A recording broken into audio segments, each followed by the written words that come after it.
Hey, it's my friends. It's good to see you guys today.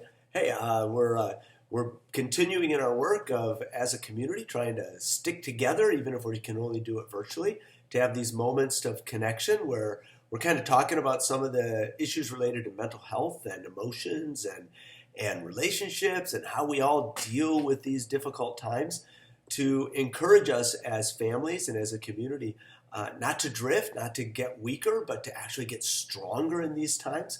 We're all faced with circumstances that are out of our control. This is definitely one of them. But while there are things that are not in our control, many things are. And we want to spend, especially these next couple of days, dealing with this little graphic I gave you. We're going to be inspiring, or we're going to work on being inspired, and we're going to do it in these 5 areas. And we're going to use these as a way, not that people aren't doing these, you're all doing all of these all the time, but to be conscious of, are we getting stronger spiritually, physically, intellectually, relationally, emotionally, or is there some work that we need to do in each of these? So we're going to go through these over the next few days, letter by letter, to kind of assess where you're at as a family and to maybe give you some pointers of things that you can do with those. Today I want to talk about the spiritual pillar, the S in inSpire, because this one can be a little bit confusing if you don't define it. So I want to define what I mean when I'm talking about spiritual life. Personally, my spirituality, my faith, my belief in Jesus is something that's super important to me. It guides a lot of the way that I view life. But that doesn't mean that you have to believe what I believe to have a spiritual life. In fact, my argument is that every family, every individual has some things that they believe spiritually, even if what they believe is, I don't believe in God. But the problem is that our spiritual understanding often isn't examined unless you're involved in a church. And people think that that covers their spiritual life. I actually think that your spiritual life is a deeper thing than what you say you believe about God, either for God or against God. It actually has to do with how you think the world works. What are the underlying assumptions about how you think the world works? And if we're not aware of this, we filter all of the things that happen to us through this lens of how we think the world works. And again, this can involve faith. It can be something that's important. My faith is super important to me. Your faith might not be in terms of what you think about God, but even if you don't have in your family a religious experience, you have some underlying assumptions that are essentially your ideas about how the world works and the things that you think should be the way that they are. Everybody has these. It's important for us to examine them a little bit. These come about when we're young.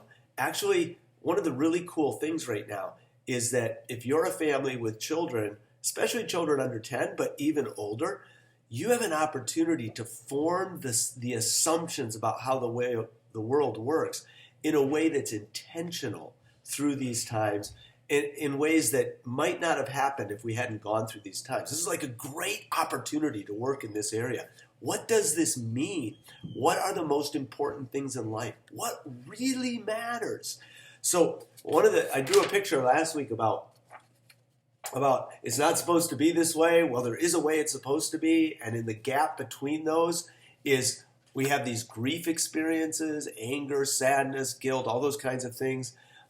Those things happen to everybody because life is not the way it's supposed to be. When you're young, you develop an explanation, and this becomes your faith, even if it doesn't involve God, of how the world works. And so many of us can identify those for ourselves. Maybe you've never thought about this.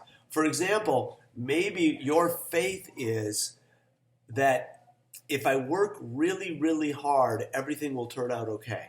And hard work is the answer. Maybe your faith is if I am just helpful to everybody in my life and kind of don't worry about my own needs, but I take care of everybody else. Or maybe your faith works along these lines of, we're just going to pretend that the hard times aren't here and we're just going to have a good time with it. But if we just don't even look at the difficult things, then maybe everything will be okay. There's so many versions of this. Everybody has one.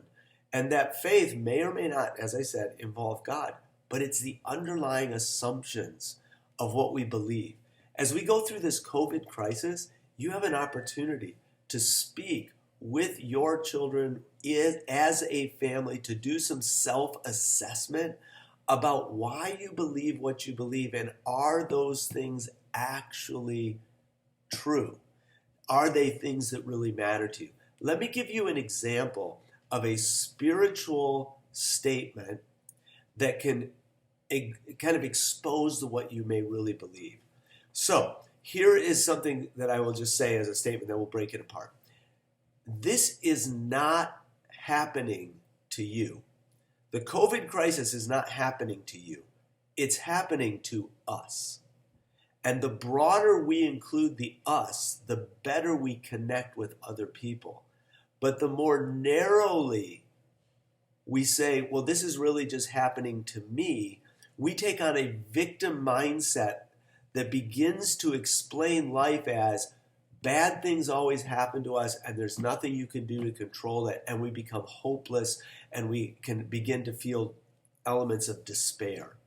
But if we can embrace this as a spiritual truth, this isn't happening to me. This is happening to us. First in our family, and then outside of our family to our immediate neighbors, our extended family. Then you begin to look at the community, and then you realize that throughout the world this is happening to us. And then you become a part of a shared experience, what helps you to believe that you are not alone.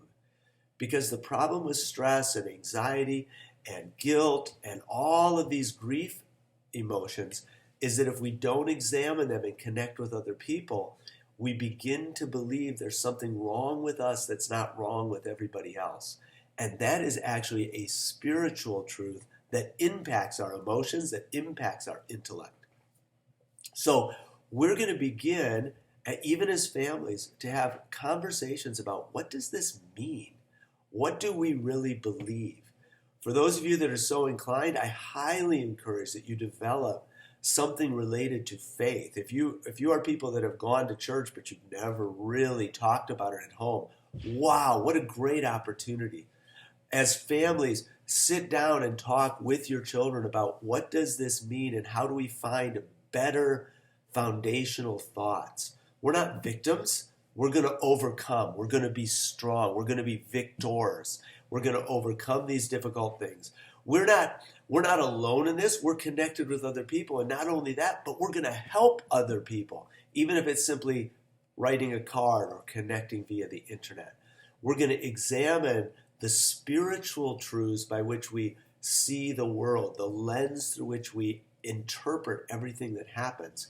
We're going to help our children in our families better interpret things so they don't feel isolated, so they don't feel alone, so they feel connected with something bigger. For me personally, my encouragement is that you seek something bigger than your family. I personally am a person of faith. I believe in Jesus. I encourage you to examine that right now if it's a part of your faith tradition, but you've never really examined it. For everybody, I encourage you to have these conversations about what this means, to strengthen your spiritual resource, because if you don't, what happens is your spiritual resource declines and people begin to think that there is no purpose, no meaning, no reason, and take on a victim mindset. We will not be victims. We're going to overcome. That's my encouragement for you today. If you want some help in how to have these discussions, I'll be happy to provide you with some some questions and ways that you might structure those conversations. Just give me a connection on the email down below, and I'll do what I can to support you. Thank you very much. I love you guys. Keep being strong. Love your families. Love each other. We'll see you tomorrow.